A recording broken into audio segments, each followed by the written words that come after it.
আমার বাইকে আমার ছেলের মতো ভাবছিলাম আমার ফোনটা আমার খবরটা 3 মাসে আমার ছেলের খবরটা দেখাই দিব আপনারা যাই করেন নির্বাচন করেন যাই করেন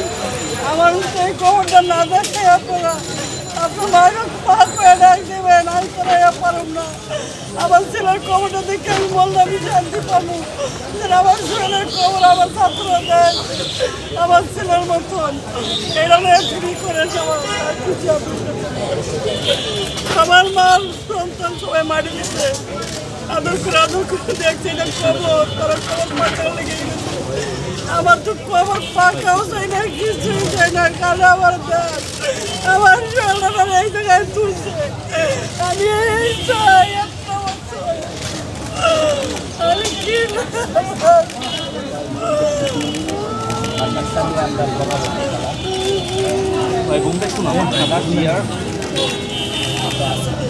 আচ্ছা 11 মাস হয়ে গেল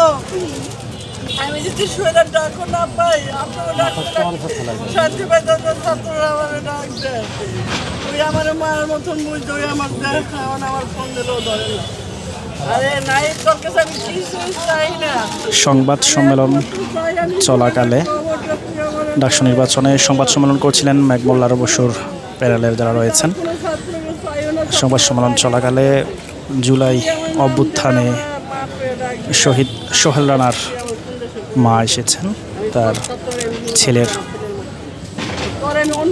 সন্ধান দিতে, আর ছেলের লাশ খুঁজে পাননি, যার কারণে কিন্তু তিনি এসেছেন সেই খোঁজে ঢাকা বিশ্ববিদ্যালয়ে।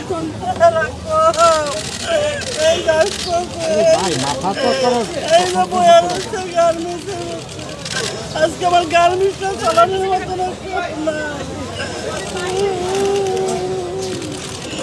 আজকে অনেক সাহস করে বাবা তোমার কাছে আমি খারাইছি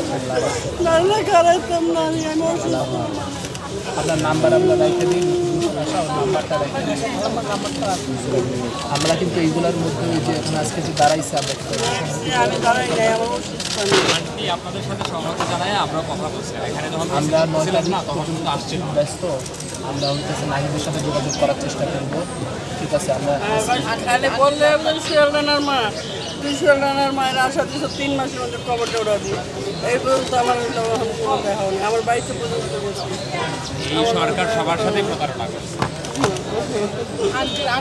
কি আর বলবো খালা আমাদেরই তো ফোন ধরে না ওরা তো আমার ছেলের মতো না দেখা যায় বিগত এক বছর এই যাদের টাকা আমাদের ভাইরা বের হয়েছে নাই সার্ভিস হাসতার তারা কই এই মাহিন সরকারকে দেখলাম একটু আগে আমরা যখন এখানে স্লোগান ধরি মাহিন সরকার থেকে আমাদের সামনে দিয়ে হুন্ডা নিয়ে জায়গা পালিয়ে জায়গা আজকে আমাদের ভাইদের রক্তের উপরে দাঁড়িয়ে অন্তর্বর্তীকালীন সরকার এই ইন্টারিম বিগত 1 বছর তারা কেন